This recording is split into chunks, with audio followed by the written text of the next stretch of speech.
this is not your first year here, you know what this is about. We placed the other stone, another stone on the pile here. Now this is going to go right there. We didn't get it moved yet. So the next couple of weeks we'll have a pad over there and we'll move all these stones over that way and have a permanent place for it. But right now this is what we've got. And we added our 10th stone onto the pile yesterday. And, you know, pretty big stones, but there's one stone for each year to represent each year of that the school has been in existence. And we add them each year the day before Spiritual Emphasis Day, because we want to get our minds thinking back about the day that will be coming tomorrow, about what we're going to be doing. The Bible has several examples of standing stones in the Old Testament. Lots of people would do that back in those times. They would erect a pile of stones here for any significant event. Even, you know, the pagans would do it, and God's people took up that practice. There are several examples. Wrote some down here. Jacob set up stone pillars at Bethel in order to remember the dream that he had, the powerful dream that God reaffirmed his covenant, the promise to him. After Moses got the 10 Commandments, he erected 12 stones at the foot of Mount Sinai to kind of signify this significant event that had just taken place. The Israelites erected stones on the other side of the Jordan River to remember that God had parted the waters and they walked over on dry land. And so they stacked them up on the other side so that the children would ask questions about that and remember it. Joshua built a standing stone as a covenant when God, as a symbol of the covenant that God renewed at Shechem. Even in the New Testament, in 1 Peter, Peter calls on that imagery. It calls the Christians to be living stones, and this would have been something that they would have been familiar with and would have kind of symbolized the fact that Christians should live out their faith in a way that would be noticeable by people, that they would want to take note that person symbolized something great that God had done. And so we've got this stack of stones here, and every year we'll add another one. And you guys can remember this, and as you keep going through school every year, we'll have another one. The stack will get bigger and bigger and more prominent. And hopefully people will start asking questions. Visitors to our campus will come around here and they'll see this stack of stones. And we are going to put some kind of plaque or something that'll let them know what it means. What this represents, just like it did in the Old Testament times, is that God has done something significant here. That this is an important place. It has a special meaning and a special significance. That it was something that was done here that was not from man. We need to remember that. We need to look around. Look at this building. Look at these facilities out here. Look at this land. It is incredible to me to think back about the things that God has done in order to make this school a reality.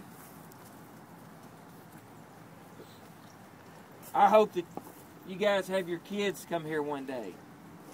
And the pile of stones is going to be really big at that point. They're going to get bigger and bigger.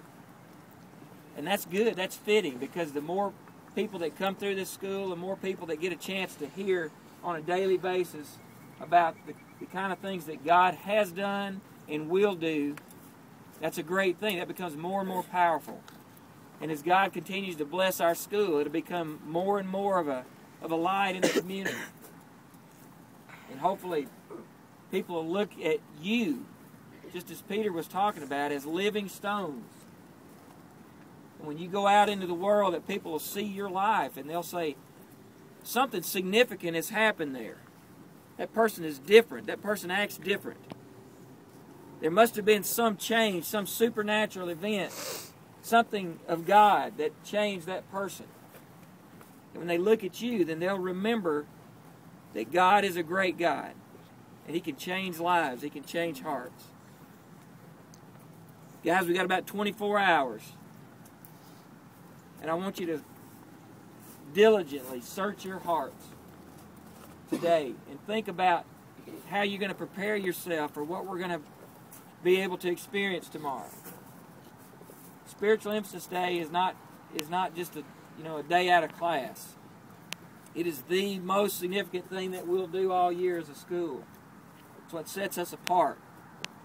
And we have chapel and Bible class every day. Those are important. But this is just, it's like this. It's almost symbolic to say, hey, this is what we're about. I'm expecting that there will be great things here tomorrow. I hope that every one of us will have a change in our hearts tomorrow. If you're not expecting that, then you need to think about where you are.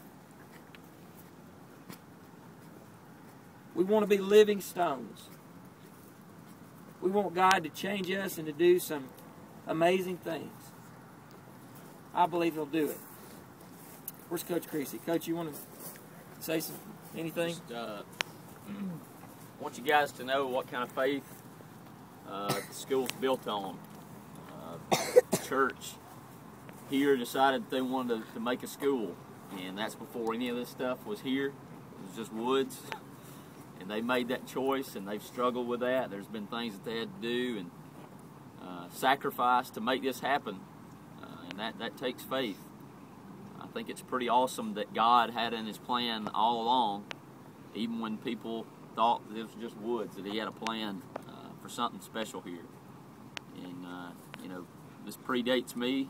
I mean, this is my 4th year to be at this school, and I'm just so thankful that God had that plan in the works to where I could be here and get the opportunity to do that. And it takes faith by that church. It takes faith by your parents to send you here. It takes sacrifice to send you here. And to have an opportunity tomorrow to do something that no other school in the county is going to do. And very few schools have the opportunity to do in this area of the country. And I hope that you take that seriously. I hope you're praying about it. I hope you understand that. In your classrooms, last night we went around and we prayed for all of you on Wednesday night. And James 1:21, that's not a mistake. I know that some of you may think, well, our verse is James 1:22, but it is James 1:21 is what we meant to put up there.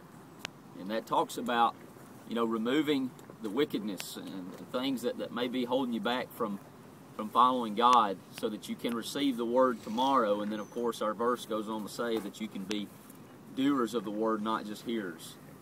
But there's responsibility on you. That today you prepare yourself, that you pray to God and you get your heart right in preparation for tomorrow. Just as these stones, just as God told the people of Israel in any major deal, He told them, said, you got to prepare yourself because I'm going to do awesome things before you. And I hope that you believe that because that's faith. You got to have faith that God is going to do great things because He will. He can do more than we can even think or imagine. It gives me great pleasure and a sense of responsibility to know that there's a God who loves us enough to do great things in our lives, and this is proof of that. So. 10 stones here. This pile of stones represents a significant event. This one represents this year, tomorrow. This stone represents a significant event that God will do here tomorrow. Let's keep that in our minds.